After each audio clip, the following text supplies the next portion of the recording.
The mechanics of morality in video games are often completely separated from the rest of the game. The 2009 superhero game Infamous has players run around New York City zapping bad guys left and right. But the pacing of the game is thrown out of whack by forced moral dilemmas. Not only are these choices painfully black and white, but the game pauses to tell players good job or you're a bad person.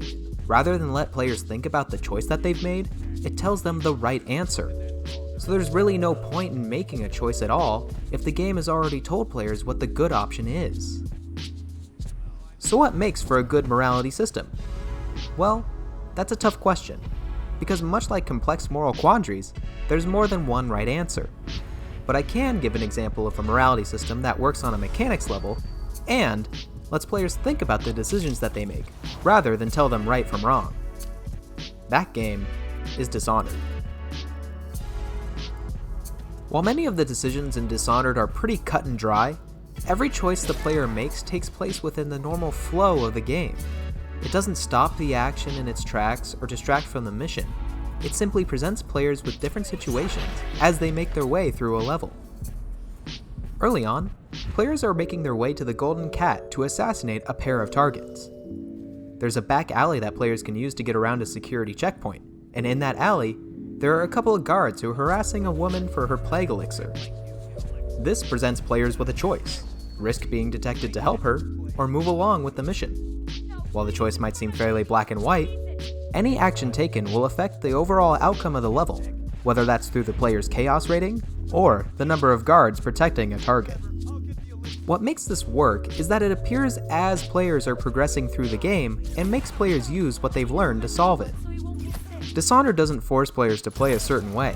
It allows them to handle these kinds of situations in ways that fit within their playstyles, which is something that can't be said for a lot of other games. My favorite example of Dishonored's take on morality is in the second level. Players are presented with a choice which affects how the rest of the mission plays out, but helps the player accomplish their mission depending on their approach. Early on, players are approached by the character Callista Kurnow, who wants players to protect her uncle Captain Kurnow from High Overseer Campbell. Once players get to the High Overseer's office, there's a dining room with 2 glasses of wine, one of which is poisoned. Players are given a few options: spill the glasses, swap the glasses, poison both glasses, or leave them be. This creates a huge ripple effect throughout the rest of the level. If players poison both glasses, they complete the mission but fail at rescuing someone. If they poison Campbell, the mission is complete but Kurnow sounds the alarm. So this decision requires a lot of forethought and careful planning from players.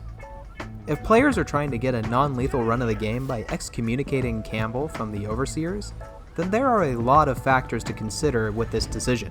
I'm just going to show a picture from the Dishonored wiki, because there are a lot of steps in doing this effectively.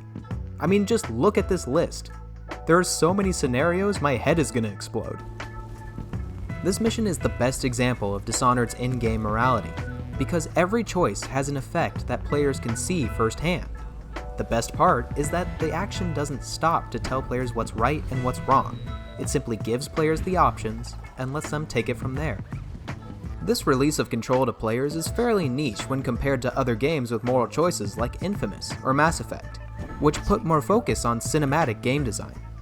Not to say that this approach is bad, but it feels as though those games don't quite respect the player's intelligence.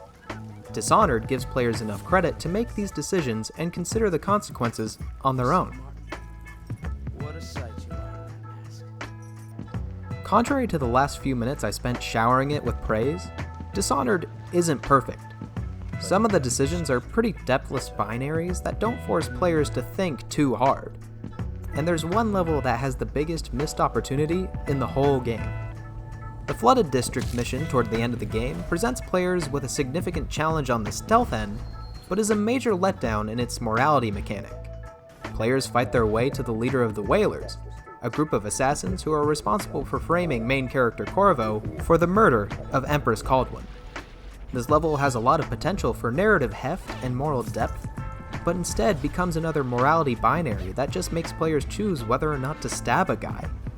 This doesn't have a major impact, and depending on the player's playstyle, is a pretty easy decision. While this conclusion is disappointing, it still works within the mechanics of the game. It doesn't pause the game for a cutscene, but instead presents players with a scenario and lets them make a choice. But in this instance, the choices are frustratingly limited. Ambiguous morality is a tricky thing to capture in any medium, and it's even harder to convey it effectively. Dishonored might not always be morally gray, but it's much more effective since it forces players to think for themselves. It gives players the tools to make their own decisions, and trusts them to make the morally right ones, which in my opinion, is the right thing to do.